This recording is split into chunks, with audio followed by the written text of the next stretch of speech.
I stood in the hallway, clutching the wrapped gifts against my chest. The dining room door was cracked open just an inch, letting the golden light spill out onto the dark wood floor.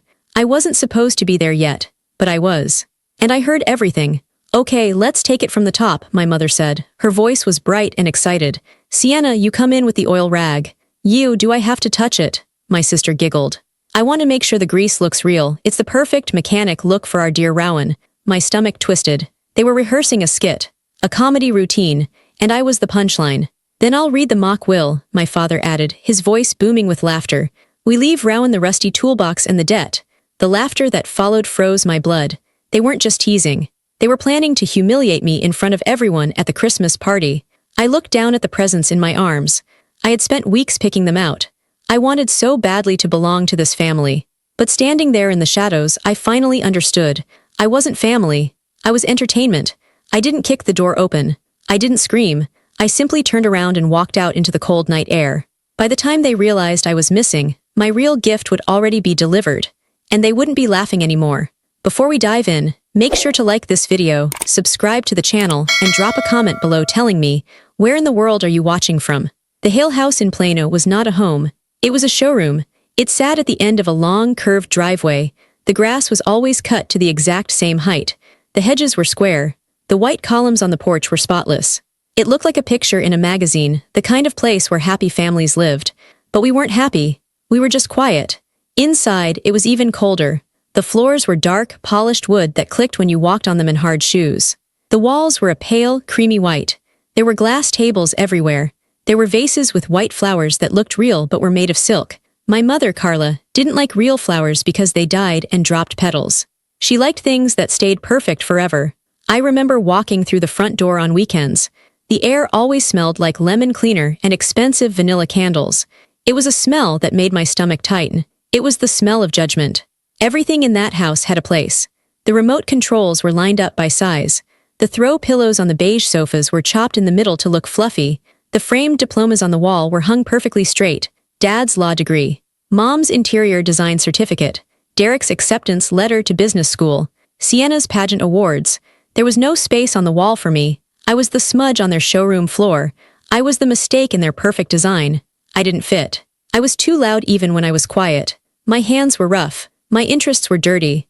While Sienna was learning how to apply makeup and Derek was learning how to tie a Windsor knot, I was in the garage, taking apart a lawnmower to see how the engine worked. I loved the garage. It was the only place in the house where dirt was allowed, but even there I wasn't welcome. "Rowan, get those greasy parts off the workbench," Dad would say, not looking at me. "I need to park the Lexus." He didn't ask what I was building. He didn't ask why I had oil on my cheek. He just saw the mess. The contrast between us was physical. My family was polished. Dad was tall and silver-haired, always in a suit or a golf polo. Mom was thin and blonde, wearing white linen pants that never got stained. Sienna was a carbon copy of Mom, but younger and sharper. Derek was handsome in a boring, safe way. And then there was me. I had dark hair that wouldn't stay smooth. I wore jeans and flannel shirts because they were durable. I had scars on my knuckles from slipping wrenches. I tried to be what they wanted. For years, I tried. I wore the dresses Mom bought.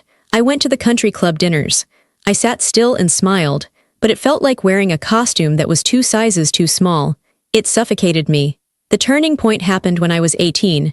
It was a Tuesday night dinner. Dinner at the Hale house was a performance. We sat at the long glass table. We used heavy silver forks. We drank water from crystal glasses. The only sounds were the clinking of silverware and the low hum of polite conversation. "Derek, how are your economics classes?" Dad asked. "Good, sir. I'm top of the class in macroeconomics," Derek said, straightening his tie. "Excellent. We need a financial mind in the family," Dad said, beaming. He looked at Sienna. "And Sienna, how was the audition?" "I got the lead," Sienna said, flipping her hair. "Obviously. That's my girl," Mom said, clapping her hands softly. Then there was silence. They all ate their roast chicken. No one looked at me. I was sitting at the end of the table, my hands folded in my lap to hide a fresh cut on my thumb. "I chose my major today," I said. My voice sounded loud in the quiet room. Dad stopped chewing. He looked at me over his reading glasses. "Oh, did you go with communications, or perhaps hospitality?" "No," I said. I took a deep breath. "Automotive engineering." The silence that followed was heavy. It felt like the air had been sucked out of the room. Then, Dad dropped his spoon. It hit the rim of his china bowl with a loud clack. The sound echoed off the glass walls. It was a sharp, violent noise. "Excuse me," Dad said. His voice was very quiet. "Automotive engineering," I repeated. I tried to keep my voice steady. "I want to design engines. I want to build cars." Mom put her fork down slowly. She looked at me like I had just vomited on the table. "Rowan, honey, that's a job for mechanics, for men with dirty fingernails. It's engineering, Mom, it's science." "It's math," I said. "It is manual labor," Dad snapped. His face was turning red. "I did not pay for private school so my daughter could work in a garage. What will people think? The Hales are professionals. We are not laborers." "It's what I'm good at," I whispered. "It is a waste," Dad said. He picked up his napkin and wiped his mouth as if the conversation had left a bad taste. "You will change it to business." "I won't," I said. That was the first time I defied him. Dad looked at me with eyes that were cold and hard. "Then do not expect me to celebrate your mediocrity." He stood up and walked away from the table. Mom followed him, shooting me a look of pure disappointment. Sienna giggled behind her hand. Derek just looked at his plate. I sat alone at the long glass table. The spoon was still in Dad's bowl. That sound, the clack of the metal against the china, stayed with me. It was the sound of a door closing. It was the sound of my father deciding I was no longer worth his pride. That night, the house felt bigger and colder than ever before. I went to my room, which was decorated in pastel colors I hated, and I packed my bag. I didn't leave that night, but in my heart, I was already gone. I knew then that I would never be the daughter they wanted. I was just a tenant in their house of polished cruelty. After that dinner, I became invisible. It wasn't sudden. It was a slow fade. It was like they were slowly erasing me from the family picture. I stayed in college. I kept my major. I worked 2 jobs to pay for the textbooks Dad refused to buy. He paid my tuition, but he made sure I knew it was a burden. Every check came with a lecture about wasting his money on a hobby. Dad stopped introducing me to his friends. When we had parties, he would introduce Derek as the future CEO and Sienna as the star. When he got to me, he would just say, "And this is Rowan." He said it with a sigh, like an apology. He started calling my work blue-collar rebellion. "Rowan is going through a blue-collar rebellion," he would tell his golf buddies, laughing as he swirled his scotch. "She thinks getting grease under her nails builds character. She'll grow out of it when she realizes that a salary matters more than a socket wrench." They would all laugh, a deep, rich laugh that made me feel small. Mom was different. She wasn't angry, she was embarrassed. "It's just a phase," she told her friends at the garden club. "She's exploring her artistic side. It's very industrial." She tried to change me. She bought me manicures I didn't want. She sent me links to jobs in PR firms. She criticized my clothes every time I walked through the door. "Rowan, you look like a truck driver," she would say, picking lint off my flannel shirt. "Can't you wear a nice blouse? Just for dinner, please." "This is who I am, Mom," I would say. "No, it's who you're pretending to be to hurt us," she would reply. That was her narrative. She truly believed I chose my career just to embarrass them. She couldn't understand that I loved the logic of an engine. An engine doesn't lie. If a piston is broken, it's broken. It doesn't pretend to be fine. It doesn't talk about you behind your back. It just waits to be fixed. My siblings were the worst part. Derek was the golden boy. He did everything right. He graduated with honors. He got a job at a top firm. He bought a condo. He looked at me with pity. "Ro, just change your major," he told me one day when I was changing the oil in my old truck. "You're making it hard on yourself. Dad's never going to respect this." "I don't need his respect," I said from under the hood. "Everyone needs their dad's respect," Derek said. "You're just being stubborn. You're embarrassing him." "I'm embarrassing him. By working hard?" I asked, wiping my hands on a rag. "By looking like this," Derek said, gesturing to my coveralls. "You look poor, Rowan, and we aren't poor." Sienna didn't have pity. She had malice. Sienna was building a following on social media. She was an influencer. She posted videos about her outfit of the day, her skincare routine, and her perfect life. I became content for her channel. One weekend, I was home visiting. I was in the kitchen making a sandwich. I had just come from a shift at the auto shop.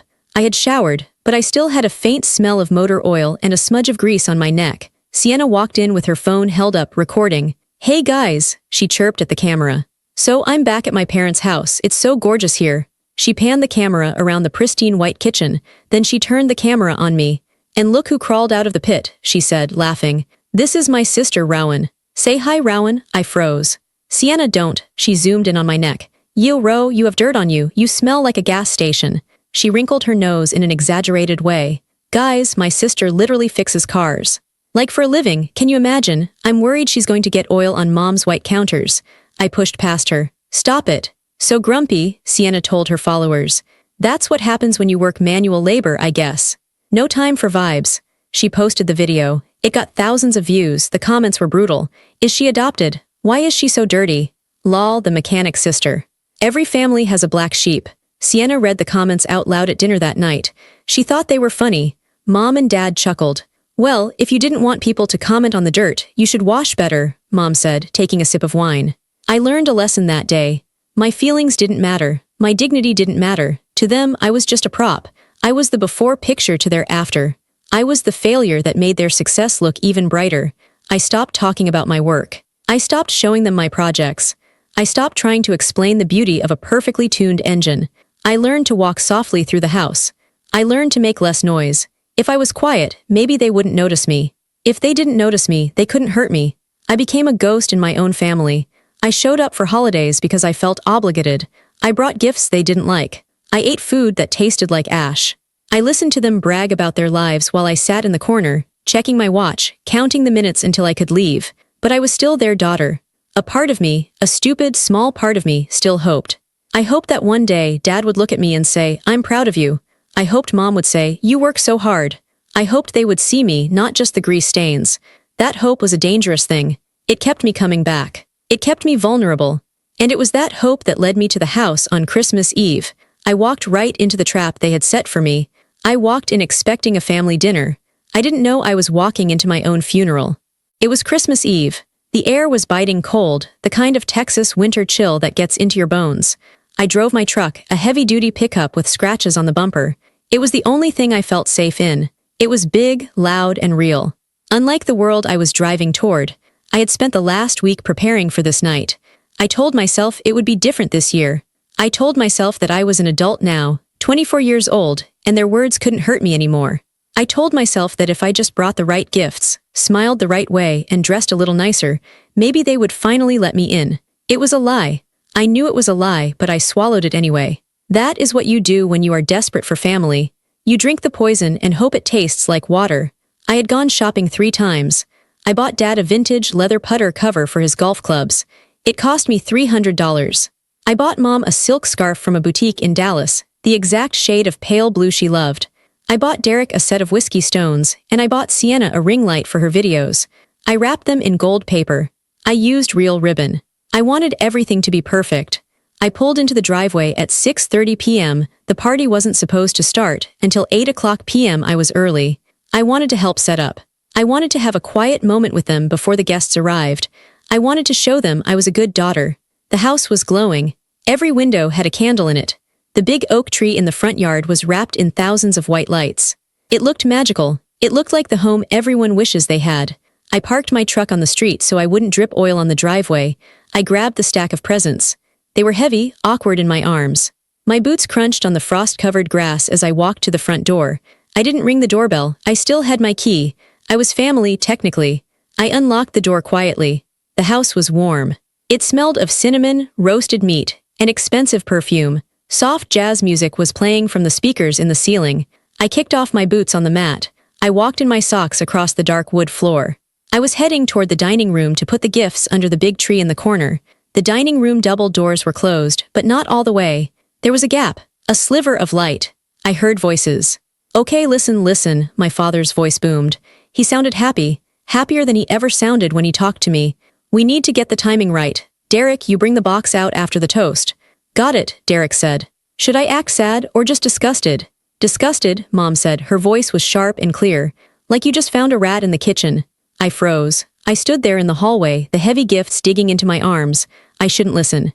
I knew I shouldn't, but I couldn't move. So, Sienna said, I stand up and say, oh look, Rowan brought her work home with her. Yes, Mom said. And then you toss the rag at her. The oily one, make sure it hits her lap. It has to ruin that cheap dress she always wears. My heart stopped. And then, Dad said, laughing, I read the will. To my daughter Rowan, I leave the only thing she values. A bucket of rusted bolts and my unpaid parking tickets. The room erupted in laughter. It wasn't just a chuckle. It was deep, belly-shaking laughter. My mother was laughing. My brother was laughing. My sister was shrieking with delight.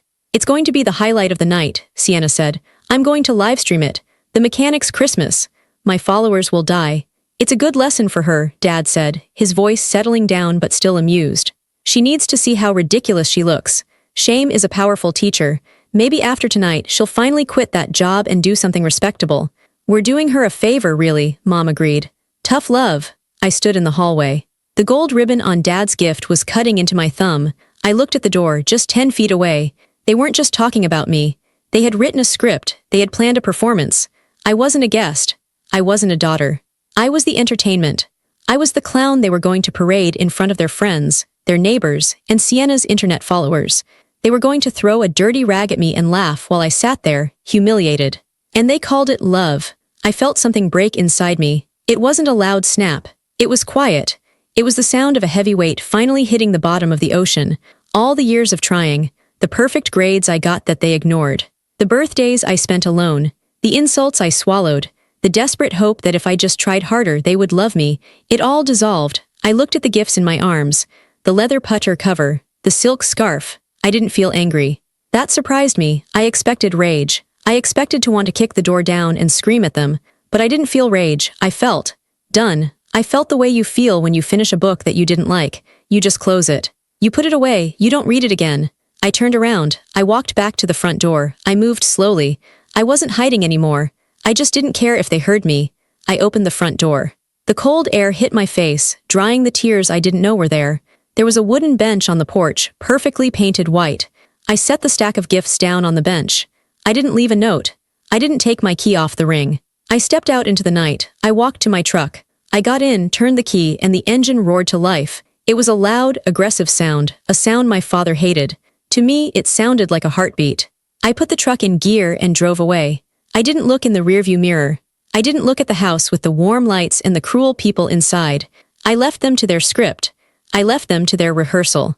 They were waiting for a victim to walk through that door. But she wasn't coming. I drove for 20 minutes without knowing where I was going. I just needed to be away. I needed distance. I needed to get the smell of their house out of my nose. My phone buzzed in the cup holder. It was a text from Mom. Where are you? We're starting in an hour. Don't be late, and wear something decent. I didn't reply. I tossed the phone onto the passenger seat. I pulled into a gas station off Route 75. It was an old place, not one of the nice new ones. The fluorescent lights overhead were flickering with a low, buzzing sound. The pavement was stained with oil and gum. It was ugly. And it was perfect. It was real. I parked the truck and cut the engine. Silence rushed back in. I sat there, gripping the steering wheel, my knuckles white. I took a deep breath. The air smelled like gasoline and cold coffee. It was better than the vanilla candles. I needed to think. I needed to figure out what to do next. I couldn't go back there. Not tonight. Not ever. But they were my family. The guilt was already trying to creep back in. Maybe I overreacted, a voice in my head said. Maybe it was just a joke. No, I told myself, it wasn't a joke. It was cruelty. I reached for my phone again. I didn't call my parents. I called the one person who had never made me feel like a mistake. Lee Torres. Lee was my best friend since the 3rd grade. She was also my CPA. While I was fixing cars, Lee was fixing numbers. She was brilliant, sharp, and fiercely loyal. She answered on the 2nd ring. Merry Christmas Eve, mechanic, she said. Why aren't you at the Palace of Doom? I left, I said. My voice sounded flat. You left, already? Lee sounded surprised. Did they say something? They wrote a skit, Lee. They were going to mock me. They had props. What? Lee's voice dropped an octave. Rowan, are you serious? I heard them rehearsing. Dad was going to read a mock will. That is sick, Lee hissed. That is actually sick. I'm done, Lee. I'm actually done this time. Good, she said firmly. You should have been done years ago. Where are you? Gas station on 75. Okay, breathe. What do you need?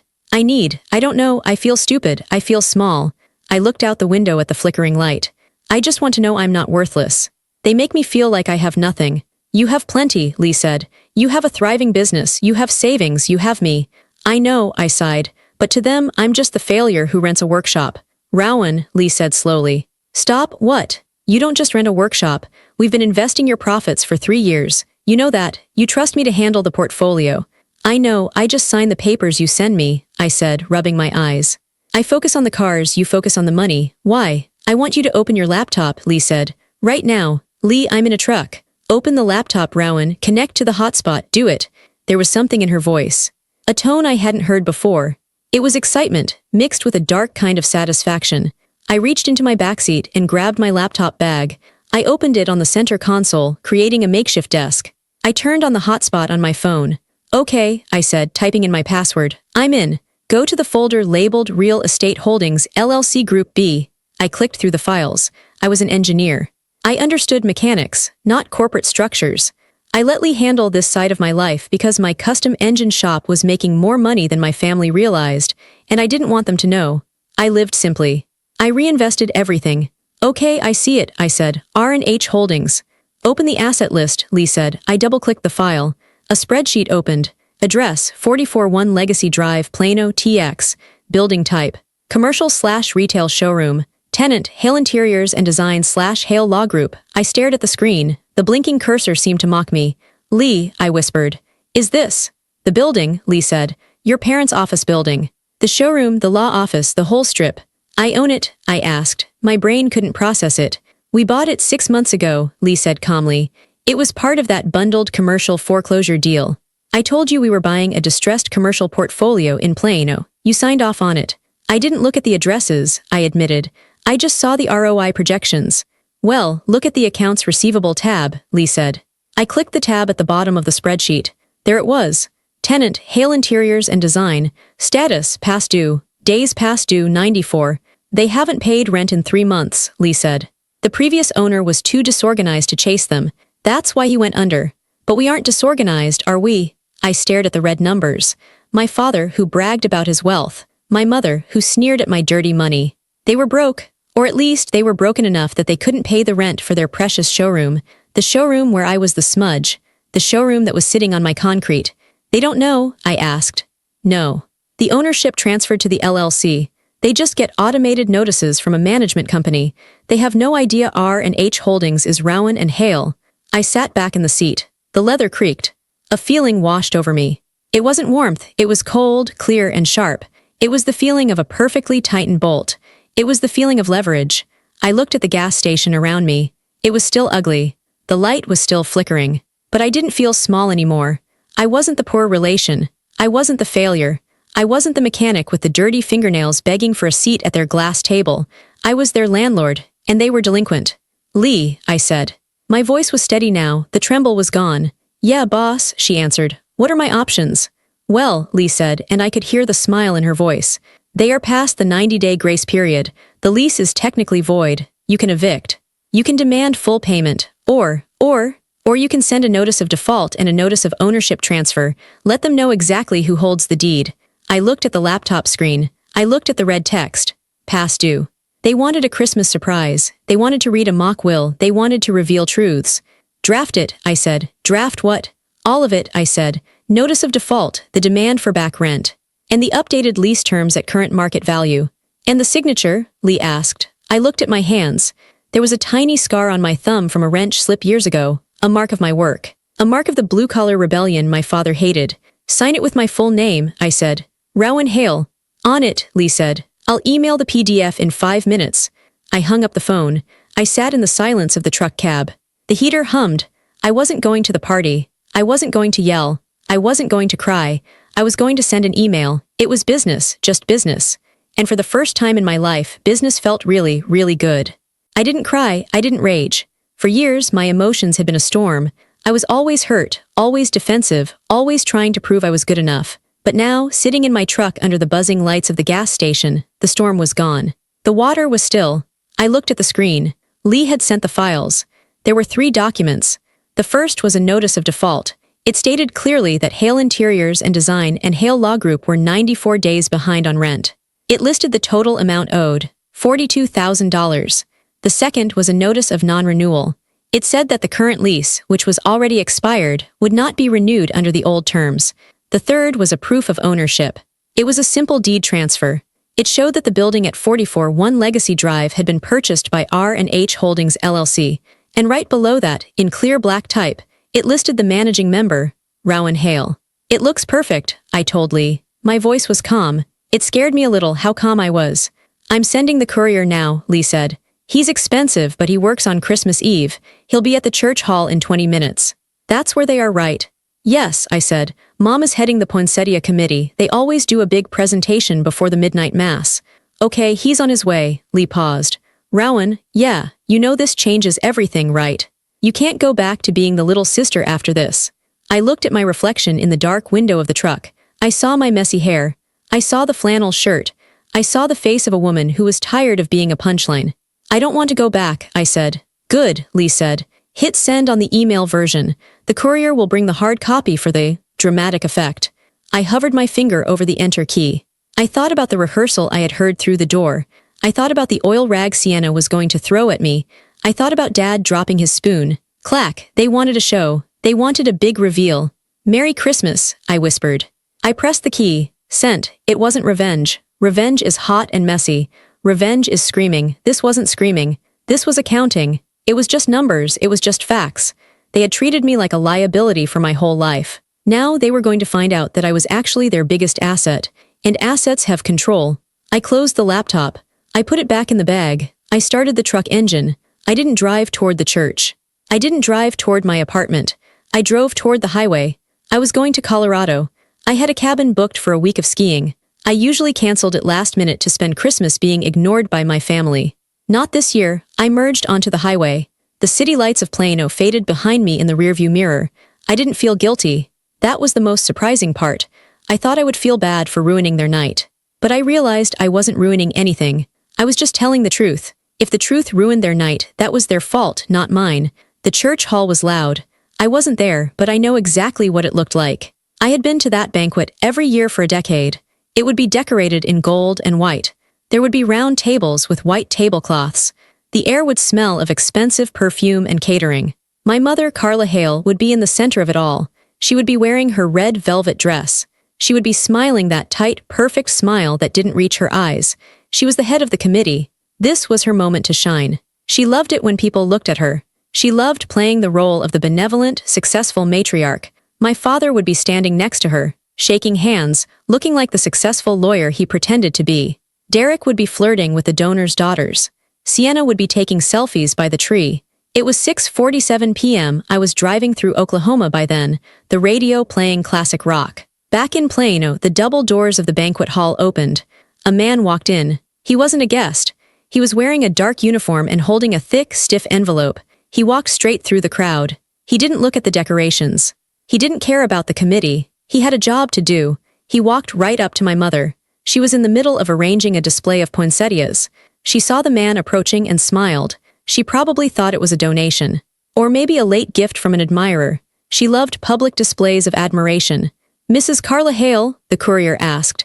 His voice was loud enough to cut through the chatter. Yes, that's me, Mom said, beaming. She extended her hand. Delivery, the man said. Sign here. She signed the digital pad with a flourish. Thank you. Is it from the senator? She asked loudly, hoping people would hear. Doesn't say, the man said. He handed her the envelope and walked away. The room was watching. My family loved an audience and now they had one. Well, open it, Carla, one of her friends called out. Let's see, Mom laughed. Oh, all right. Probably just a thank you card. She tore open the tab on the envelope. She pulled out the stack of papers. She expected a card. She expected thick, creamy stationery. Instead, she held a stack of legal documents stapled together. The paper was standard white office paper. It looked stark and ugly against her red dress. Her smile faltered. She squinted at the top page. Notice of default. She didn't understand. She froze. Dad stepped in. He saw her face change. Carla, what is it? He took the papers from her hand. He was a lawyer. He knew what legal documents looked like. He adjusted his glasses and looked at the header. His face went pale. It happened instantly. The blood just drained out of him. Mitchell, Mom whispered. What is that? Dad didn't answer. He flipped the page. He was reading fast, his eyes darting back and forth. He saw the numbers. He saw the overdue rent. He saw the threat of eviction. It's a mistake, he muttered. It has to be. Derek and Sienna had drifted over. They sensed the tension. The room had gone quiet. Everyone was watching the perfect Hale family unravel. What is it, Dad? Derek asked. He grabbed the last page, the page with the signature. Derek read it out loud. He didn't mean to, it was just shock. Landlord. Rowan Hale. His voice cracked on my name. Rowan, Sienna laughed nervously. What are you talking about? Rowan fixes cars. She owns the building, Derek said. He looked up, his eyes wide and confused. Dad. It says here she owns the building. And we haven't paid rent in 3 months. The silence in the hall was absolute. The people who had laughed at my mother's jokes about her disappointing daughter were now listening to the truth. The daughter they mocked wasn't a failure. She was the landlord, and the family that pretended to be perfect was broke. Mom snatched the papers back. She stared at my signature. It was the same signature she had seen on my bad report cards in middle school. The same signature on the birthday cards she threw away. She can't, Mom whispered. She doesn't have money, she's a mechanic. She's the owner, Dad said. His voice was hollow. He looked old suddenly. The arrogance was gone. She bought the debt. She owns us. The skit they had rehearsed was dead. The props were useless. They were going to make fun of me for being poor. But the paper in Dad's hand proved that I was the one keeping a roof over their heads. The audience was real. But the play had changed. Mom looked around the room. She saw the faces of her friends. She saw the pity. She saw the gossip starting to form behind their hands. She looked at the door as if expecting me to walk in and say, just kidding, but I wasn't there. I was hundreds of miles away, driving into the dark, quiet night. For the first time in her life, Carla Hale had no script. I drove through the night. The further I got from Texas, the lighter my chest felt. By the time I crossed the Colorado state line, the landscape had changed. The flat, gray highways were gone. Now, there were mountains rising up on both sides of the road, dark shapes against the stars. There was snow on the ground, thick and white. I arrived at the rental cabin at 2:00 a.m. It was small. It was made of rough logs. It wasn't fancy. It didn't have glass tables or white carpets. It had a wood stove, a plaid couch, and a big window that looked out into the forest. I carried my bag inside. The air in the cabin was freezing. I knelt down and built a fire in the stove. I watched the flames catch the dry wood. The heat started to spread, slow and steady. I sat on the rug in front of the fire. My phone was in my pocket. It had been buzzing for hours. I pulled it out. 14 missed calls from Mom. 6 missed calls from Dad. 3 missed calls from Derek. 1 missed call from Sienna, and dozens of texts. Answer the phone. Where are you? How could you do this? We need to talk, now. I didn't feel afraid. I used to be terrified of ignoring their calls. I used to think the world would end if I didn't answer. But the world hadn't ended. The fire was still crackling. The snow was still falling outside. The phone buzzed again in my hand. Mom calling. I looked at the screen. I took a deep breath. I wasn't the girl who hid in the garage anymore. I was the landlord. I slid my thumb across the screen. Hello, I said. Rowan. My mother's voice was high and tight. It sounded like she was hyperventilating. Behind her, I could hear chaos. There were voices, the clinking of glasses, the sound of a door slamming. Where are you? You need to come back here right now. I'm in Colorado, Mom, I said calmly. I'm on vacation. Vacation? She let out a sharp, incredulous laugh. You destroy our family reputation in front of half the town and you go on vacation. I didn't destroy anything, I said. I sent a business update. Business update? You humiliated us. Do you have any idea what it was like? A courier walked in right as I was accepting the poinsettias. Everyone saw. Mrs. Gable saw. Did you read the documents? I asked. Of course we read them, she screamed. This is insane. You don't own the building. You can't. I'm what? I cut her off. I'm a mechanic. I'm a disappointment. You're a child, she yelled. You don't know what you're doing. I know exactly what I'm doing, I said. I know that you haven't paid rent in 94 days. I know that Dad's firm lost its biggest client 3 months ago. I know you're broke, Mom. The line went silent. The background noise seemed to fade away. How do you know that? She whispered. Her voice was suddenly small. Because I bought the debt, I said. I saw the books. I know everything. I know about the second mortgage on the house. I know about the credit cards. We were handling it, she stammered. It's just a cash flow issue. Temporary? It's not temporary, I said. You were drowning, and instead of asking for help, instead of treating me like a partner or a daughter, you decided to write a skit about how worthless I am. That was just a joke, she said weakly. We were just having fun. It wasn't funny to me, I said. I heard you, Mom. I was in the hallway. I heard the plan. I heard the punchline. Rowan, please, she said. She wasn't angry anymore. She was desperate. You can't evict us. Where would we go? The business. It's all we have. You have the house, I said, for now. Rowan, be reasonable. We are your family. I know, I said. That's why I'm not evicting you immediately. The document says you have 30 days to renegotiate the lease. At market rate. Market rate? She gasped. That's double what we pay now. That's the cost of business, I said. If you can't afford the building, you should move to a smaller one. Maybe something less, polished. Mitchell, I heard her yell away from the phone. Talk to her. She's talking about market rates. I heard the phone fumble. Then my father's voice came on. It was different than I expected. He didn't sound angry. He sounded tired. Rowan, he said. Hello, Dad. Is it true? He asked. R&H Holdings, is that you? Yes. And the capital. Where did you get the capital?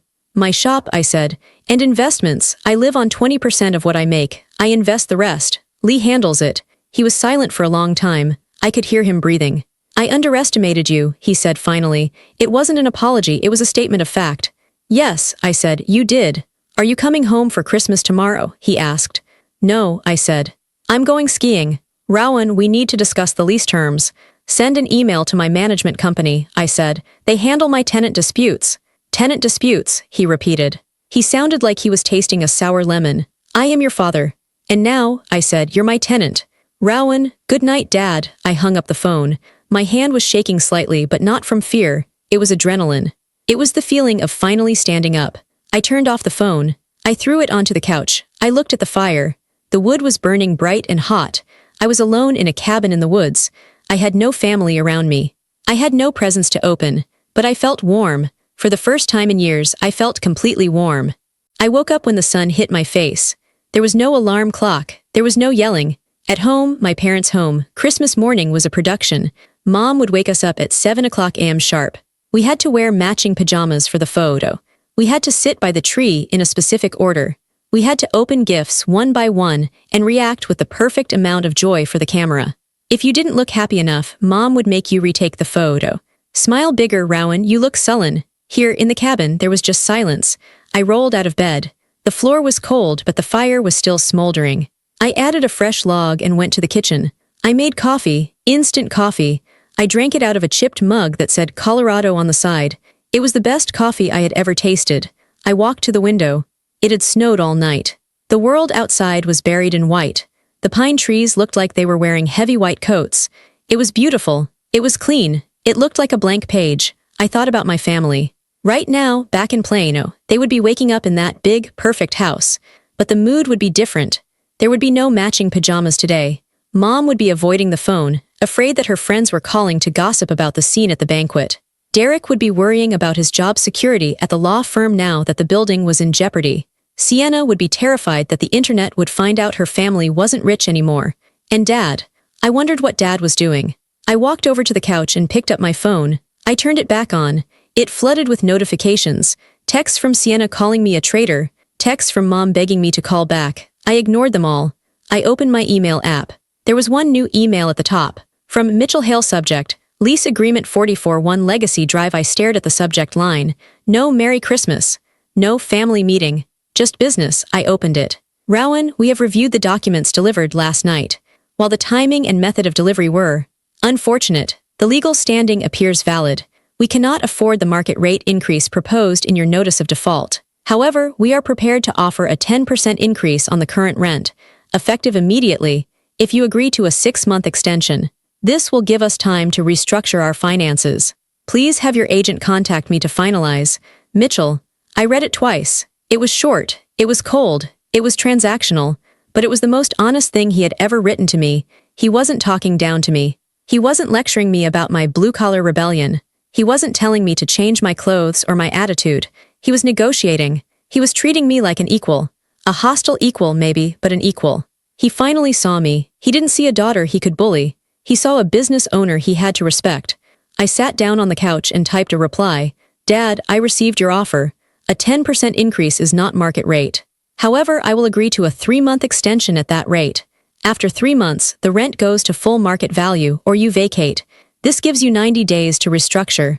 My agent will send the paperwork. Rowan, I pressed send. I put the phone down. I didn't wait for a reply. I didn't need one. I looked at the grease stain under my thumbnail. It was faint, but it was there. My mother used to grab my hand and scrub it, trying to wash it away. She hated it. She said it looked dirty. I looked at it now. It didn't look dirty to me. It looked like work. It looked like independence. It looked like the reason I owned the roof over their heads. I stood up and walked to the door. I put on my boots and my heavy coat. I opened the door and stepped out onto the deck. The cold air filled my lungs. It was sharp and clean. I wasn't the girl who waited in the hallway anymore. I wasn't the punchline of their joke. I was Rowan Hale. I took a handful of snow and crushed it in my hand, feeling the bite of the cold. Then I threw it into the air and watched it scatter in the wind. I didn't hate them. I realized that standing there. I didn't hate them. I just didn't need them.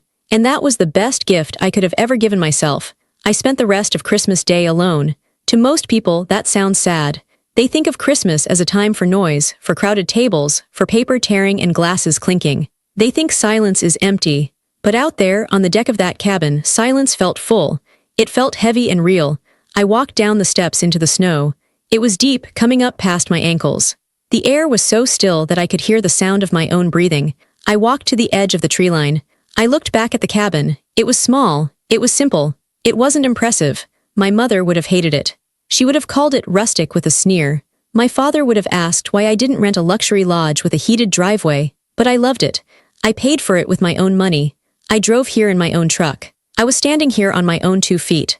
I thought about the email I sent to my father. 90 days. That was the timeline. In 90 days, they would either pay the real price of the building or they would leave. I knew what would happen. They would scramble. They would panic. Dad would cash in some favors. Mom would probably sell some jewelry quietly. They would find the money. They were survivors in their own way. They cared too much about what people thought to let the business close. But the dynamic was broken forever.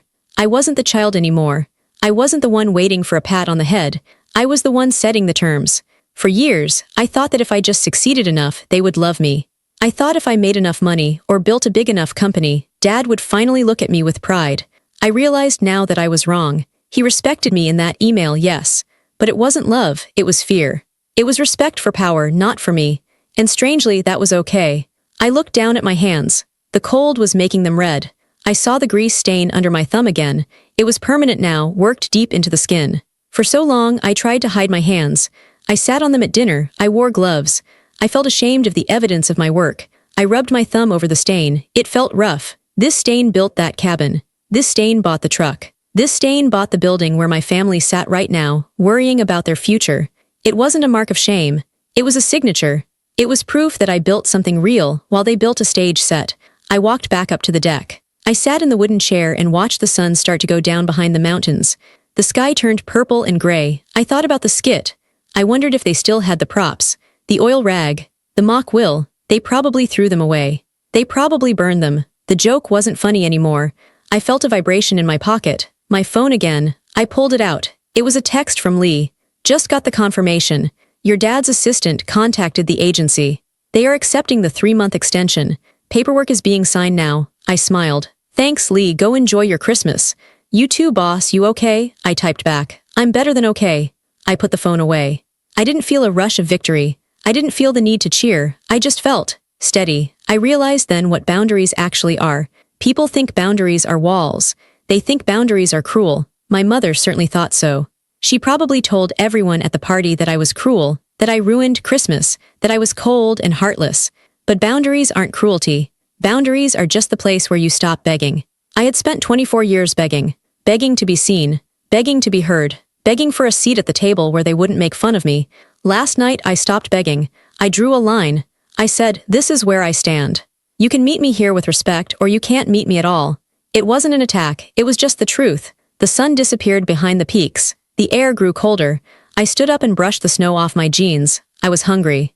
I was going to go inside, make a simple dinner, and read a book by the fire. I wouldn't be drinking wine from crystal glasses. I wouldn't be listening to fake laughter. I wouldn't be shrinking myself to fit into a room that was too small for me. I looked at the snow one last time. It had covered my footprints from the morning. The ground was smooth again. That night, I didn't destroy their Christmas. I simply stopped attending the performance. I turned around, opened the heavy wooden door, and walked into the warmth of my own life.